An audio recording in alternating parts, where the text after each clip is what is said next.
Today, we're going to talk about how our listeners can build an education ecosystem.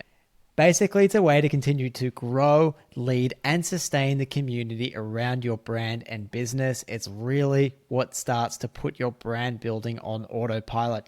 Welcome to the B2B Playbook. We built this channel for small B2B marketing teams who want to drive more revenue for their business. Every week, we're showing you how to create more demand for your brand step by step using our 5Bs framework. So if you're time poor, resource strapped, but you still want to make a big impact on your business, make sure you hit that like and subscribe button down below so you don't miss an episode. Welcome back to the B2B Playbook. Listeners, Kev, we are deep into season 5 of our podcast. We're dealing with the 5th B in our 5Bs framework, which is called Be the Best. Now, we are discussing our 5Bs framework right here. It's our framework for how small B2B marketing teams can generate demand. It's a sustainable, evergreen framework. The first 4 Bs were be ready, be helpful, be seen, be better, and be the best. I'm not going to go through all of them, Kev, but basically, those 4 Bs should really have hopefully set up our listeners for success. Today, we're going to talk about how our listeners can build an education ecosystem.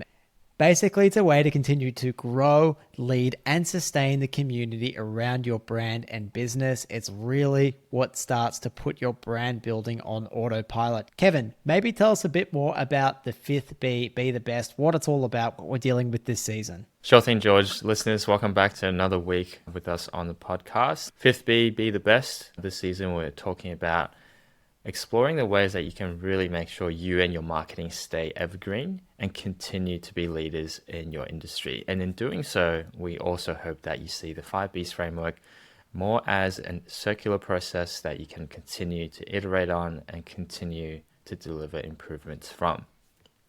And as George said, this week we are talking about how to build an education ecosystem as a way to really start to put your marketing, B2B marketing, on autopilot, but not completely on autopilot. You still have to put thought into it. Otherwise, you won't be able to stay in the lead for much longer.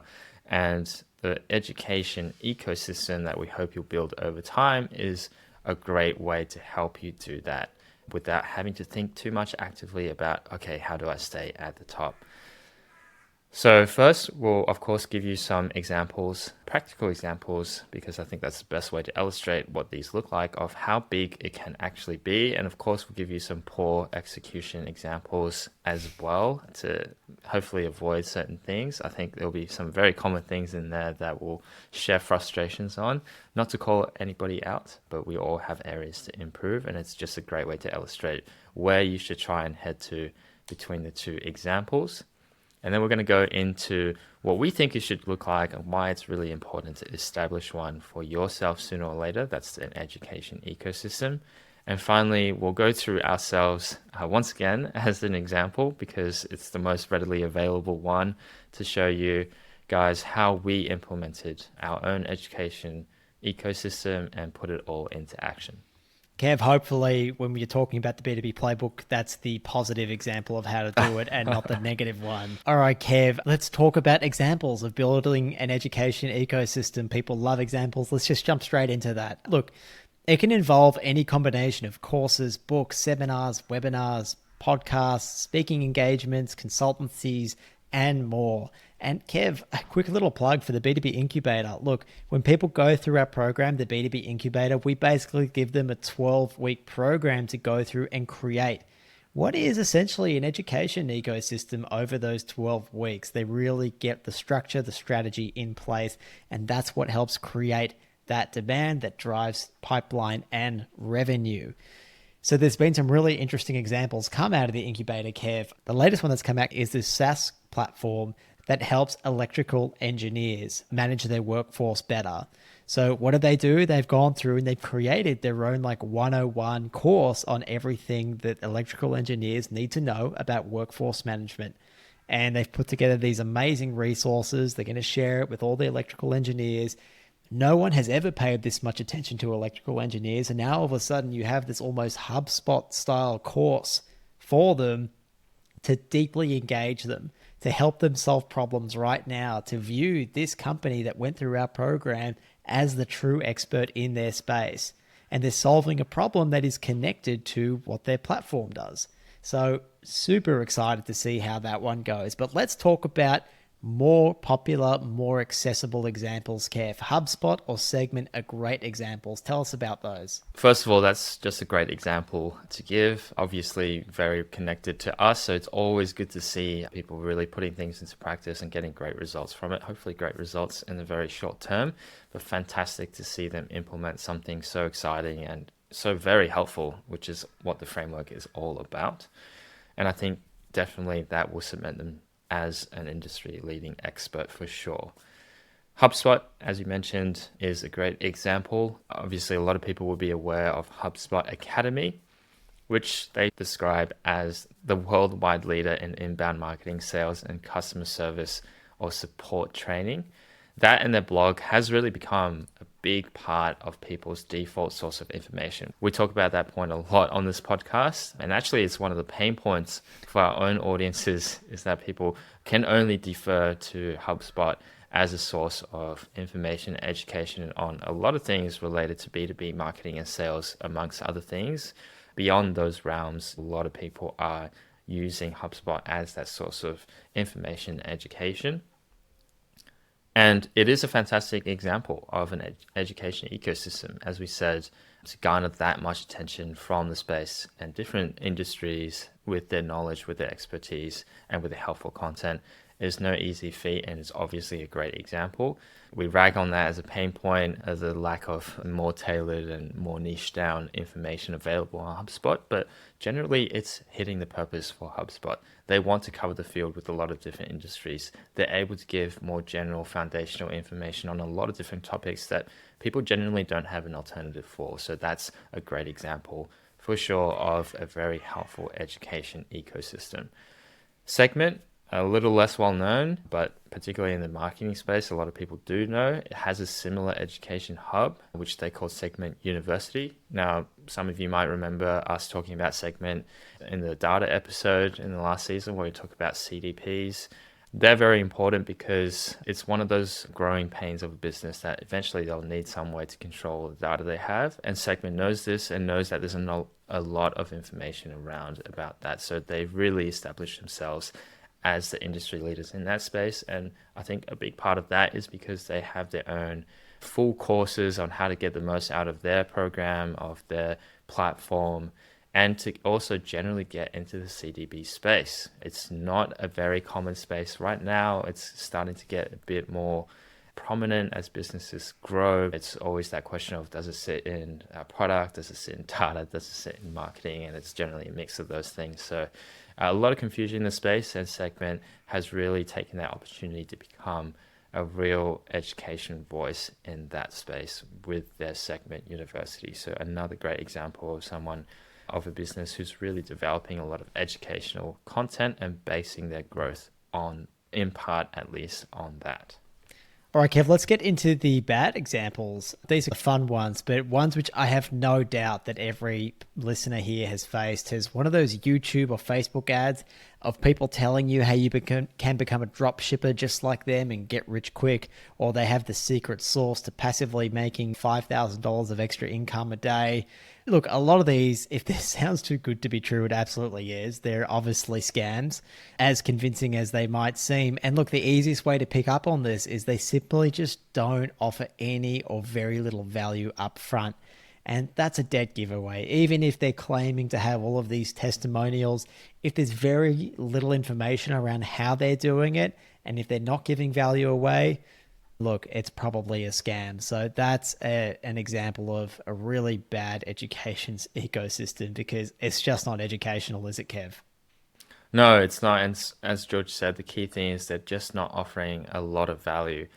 In contrast, let's give another example of a good one. I know Intercom Customer Success Platform, which really started in business messaging, they've written whole books in this education space about how they got started, how businesses are providing a service in customer support through the platform like theirs, but they go well beyond just the use of their platform in those books. They really talk about a lot of use cases of how they built up their own business and really start to succeed through a very focused approach on customer success, and they're sharing all those learnings through their own journey through these full books, full courses that they are providing. So that is just a complete contrast to things like those YouTube ads that purport to get you rich quick, and you can see the value right from the get-go. You can sign up to Intercom's Learning Hub potentially without even an account a lot of times, or a trial account, and you can get access to most of this information for free. So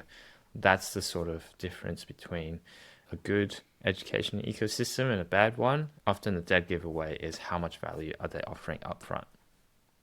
Okay, Kev, well, let's talk about what a good education system looks like and really why it's important to have one.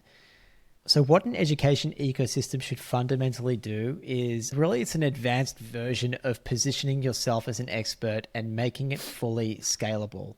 Now, we know that the first step to doing that is, of course, to deeply understand your customer, which you should have done, hopefully, if you've been listening to the B2B playbook from season 1, because listeners, we designed this podcast to be listened to in order.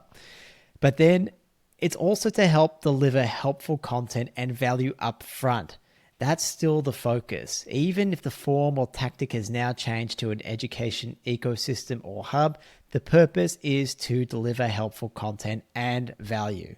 So whatever form it ultimately takes, it should just simply follow your dream customer's preferences. We talk a lot about finding out what those preferences are in that Be Ready stage, interviewing and talking to your dream customers, finding out what that key group really likes.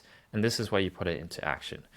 Do they prefer podcasts? Do they want an intensive program? Do they want extensive articles online that goes through a lot of the things that they have questions about in detail that they can go through in their own time when they're ready to action certain points? Or is it some combination of those things?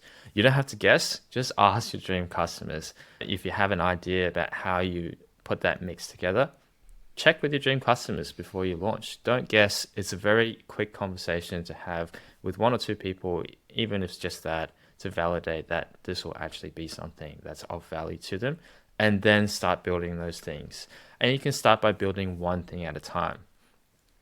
This is all the stuff that we've covered before and be helpful, but here you're focusing on building an educational system, if you haven't got one already, as a collection of all that helpful material to give you that added advantage of going beyond just simply roughly organizing your helpful content. You're actually building it so that it's an educational platform, it's an educational system that people can access very easily, can get into your helpful content in a more structured way so that you can guide them through how to best educate themselves and to pick up the expertise for themselves, and in turn puts you in place as that industry expert, not for just knowing this stuff, but also for being able to teach it to other people and to share that knowledge. And that kind of leads on to our next talking points, which is what are the benefits of doing this? So we covered a few ideas there, but let's go through what are the real key benefits of building this educational system beyond just producing your helpful content.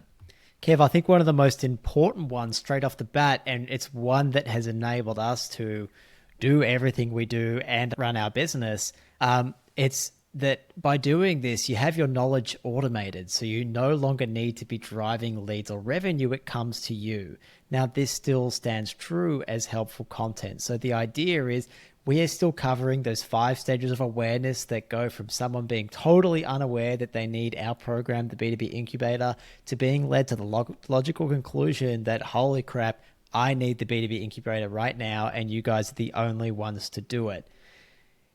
Now, because we are covering those 5 stages, because we've created this education ecosystem, we have this content on autopilot, and we don't have to spend all of our time creating this helpful content. And look, nothing says that you're an expert like being, I guess, the co-host, Kev, of a podcast that's over 100 episodes that serves a very niche segment of the marketing world. So we've chosen a tribe, and we have done everything we can to understand them, and we've been there ourselves, and we've given them the solutions to those problems that we experienced.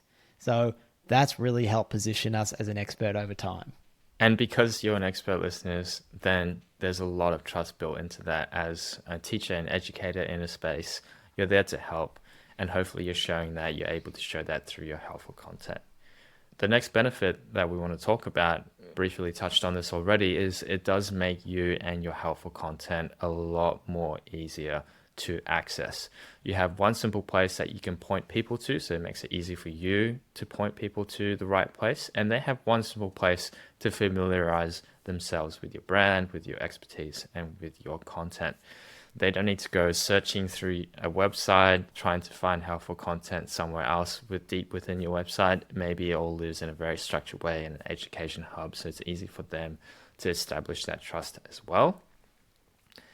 And also, there's not a whole bunch of different channels that they need to go through once they are already aware of you. They might need those different touch points to become aware of you and your brand in the first place, but then they don't need to go through all those different channels to find out all the information, all the helpful content that you've provided before. They don't need to go through the saved LinkedIn posts. They don't need to go through old newsletters or old podcasts. Potentially they have one education hub they can jump into to reference all those different pieces of content, and that can help them navigate to the right piece of helpful content a lot quicker. So a lot easier and better experience for your dream customers and people looking to learn from you, but also a lot easier for you to point them and direct new people coming into your ecosystem on where to go to get further information without you having to hold their hand through a lot of that journey into understanding and building trust with your brand. And Kevin, we're going to get into the meat and potatoes of how to do that more explicitly later on, but I'm sorry to use the B2B playbook as an example again, but it's just something that's very accessible to our listeners because you guys obviously follow us. Yeah, sure, you probably discovered us on LinkedIn because we repurpose our content there, but once you get to the b2bplaybook.com, every single episode is neatly organized.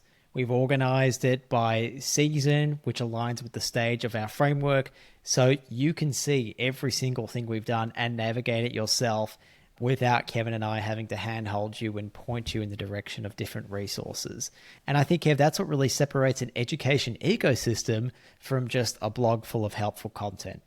That's it, listeners. And another added benefit of having that hub or ecosystem in place is it makes it a lot easier for you to, again, interact with the Dream 100 as well.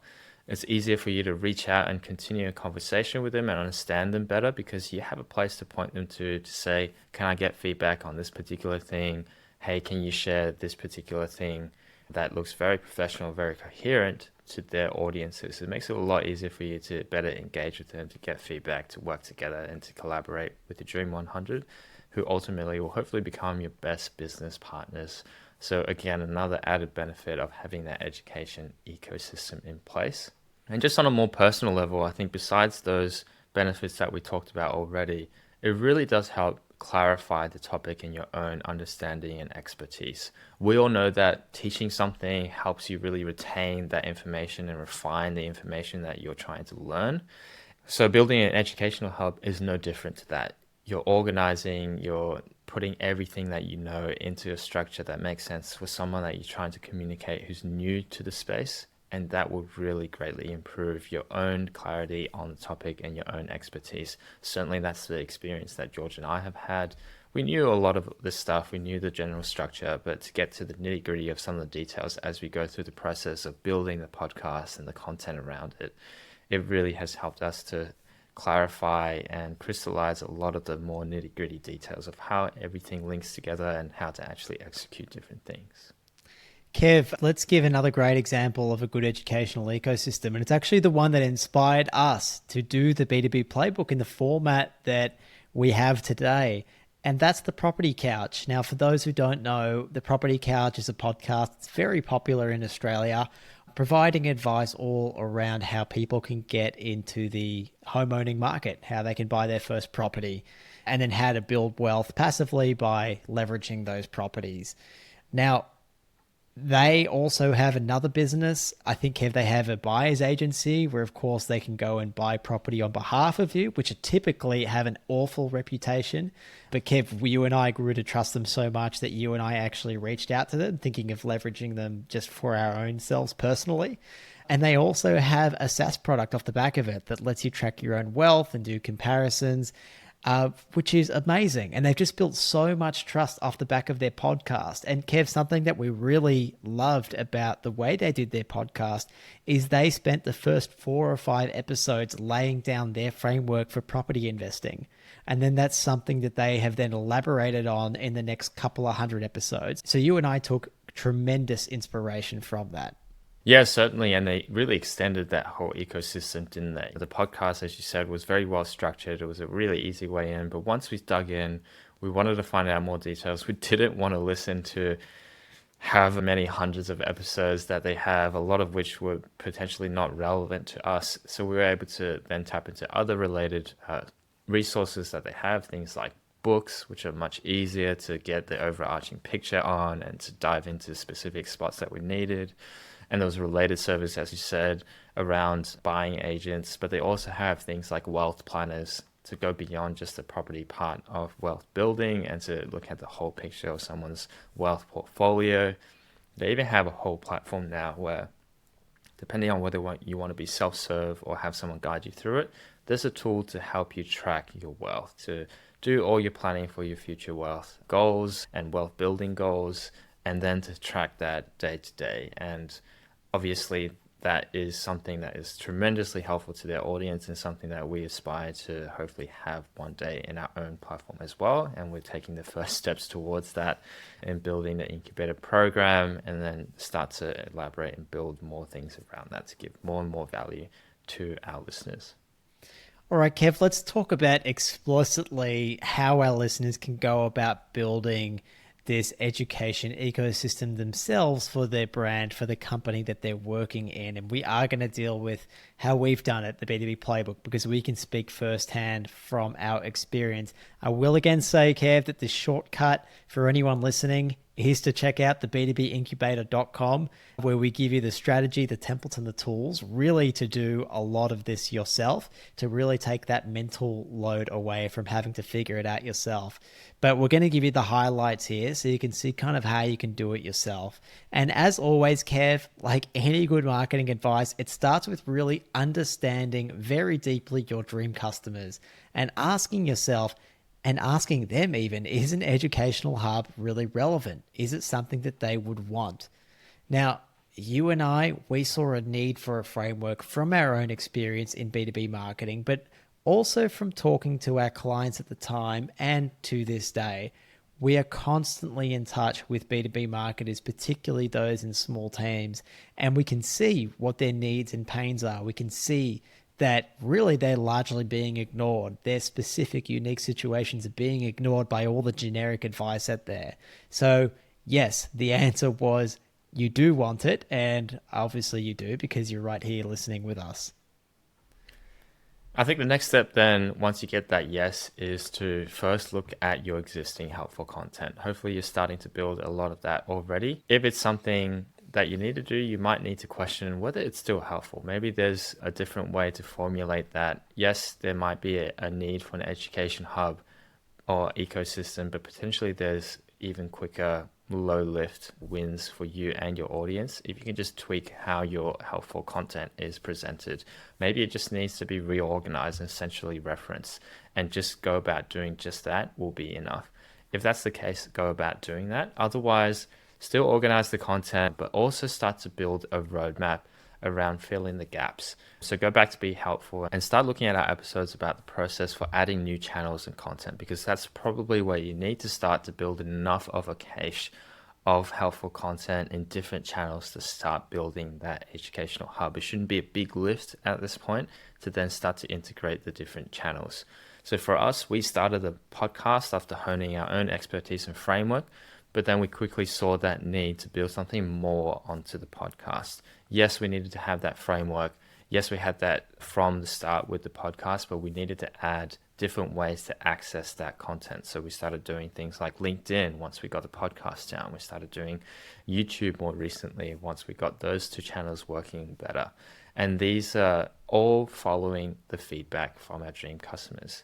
They first wanted something that was a bit easier to access on the go, that really laid out the framework that we put together. And so that was the podcast. And then We started talking to our listeners a bit more, and we found out that potentially some of that long form content, it's not as easily accessible to everyone out there, and potentially people aren't discovering it as quickly because of the form that it came in. So we added LinkedIn as a much shorter way to access some of that content to then link back and get that exposure to the podcast. Podcast isn't going to explode by itself.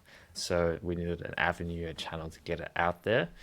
And so we step by step added these things that our dream customers were indicating and telling us directly or indirectly that they needed from our education hub and ecosystem. Kev, a key element there that I want to highlight is that, look, we started the podcast after honing our expertise and framework. So, look, you and I, we are the founders of the company, but we're also the subject matter experts. Now, marketers, you listening, you're probably working for organizations where you're not the subject matter expert. Now, that doesn't mean that this isn't the right avenue for you. A lot of the marketers who come through the B2B incubator, a lot of the marketers that we speak to aren't that subject matter expert, but they can leverage subject matter experts internally or externally. You just have to have a plan to guide them through what content to help you create. And look, you don't need to be the one who's getting them to write all these episodes. You just need to get really a skeleton down of what journey you need to take, what knowledge journey you need to take that dream customer on, combine that with your subject matter experts' knowledge, and then use that to fill in the gaps and create this education ecosystem. So don't feel like just because you're not a subject matter expert yourself, don't feel like that's a limitation, because you can still always leverage subject matter experts internal to the business or external to the business. And sooner or later, you'll have to do that. As we have expert guests on the show, we show that same way of doing things. We are experts in certain areas, but we're not experts across the whole framework. And that's where you bring in other subject matter experts in to help you with those content collaborations, which are very powerful in their own right. The next step then, once you started on this journey of building an education hub, is really to refine with practice and not more planning. And something that we're often still getting the balance right ourselves. We got a lot of feedback around the need to help implement the framework and to put together the incubator program just to do that. And that's why we put together the incubator. Some people really talk to us about having a program in place to help them get through the process, because having just the program out there in a podcast or shared through LinkedIn posts, or even we were planning a book at one stage, it just wasn't getting there quick enough for our audience, and the audience felt like they needed to do a lot of heavy lifting before they could really get the benefit out of it. So we put together the incubator after that feedback. That would not have been possible without those continued conversations with our dream customers to understand the pain points, short on time, short on resources, how to implement, to help us guide our ideas around building that incubator program, and to continue to refine our content as well. We couldn't have planned the direction of this from day one. We certainly didn't. And we just stuck true to our philosophy and goal to help B2B marketers. Are we tweaking things in our content to keep improving how we're delivering value and help our B2B marketers audience? If not, how can we make that better?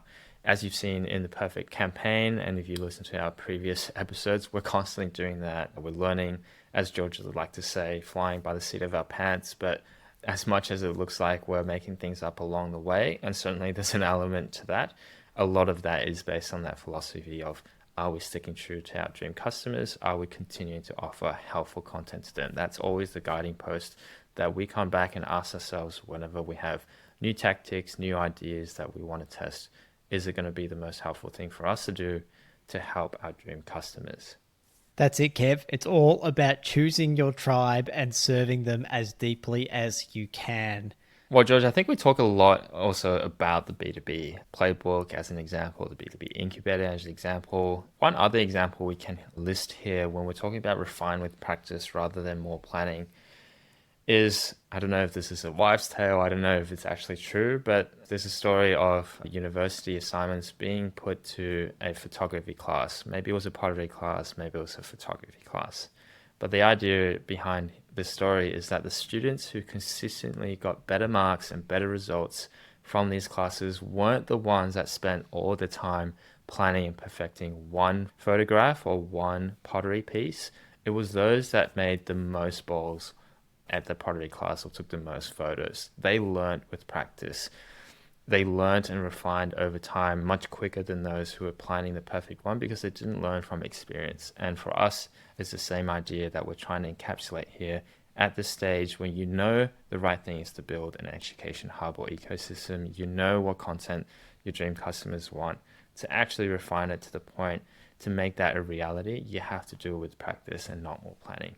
Just do it, like the Nike slogan says. You just need to get started and start practicing. That theme comes up a lot, but often in the B2B marketing space, there's 1,000,001 priorities, and that results in 1,000 plans. And funnily enough, not enough practice or shots taken on any of those plans. So we need to start honing in on the ones that we know for sure our dream customers want and actually start putting in the hours, getting those 10,000 hours of practice in to make sure we're actually becoming the experts, we're actually delivering value. That's it. Take action, test and learn, but not in the way that 99% of marketers test and learn, where they just get a random theory or messaging from competitors to test, or a project that a competitor has done to test. Get the information from the customer, get the insights, start with that, because that's actually going to be really close to what's probably going to work. Test that, and then develop your learnings from there based on feedback from the customer. It's the way that we've done it. It's the way that I think the best of these education systems are built, Kevin. Look, I think we already shared that when we set out to share our 5Bs framework, we had a skeleton of the 5Bs framework. We had really pretty close to our first 100 episodes planned, but we filled in so many gaps along the way. And now looking back, my God, what a beast of a thing that we've done.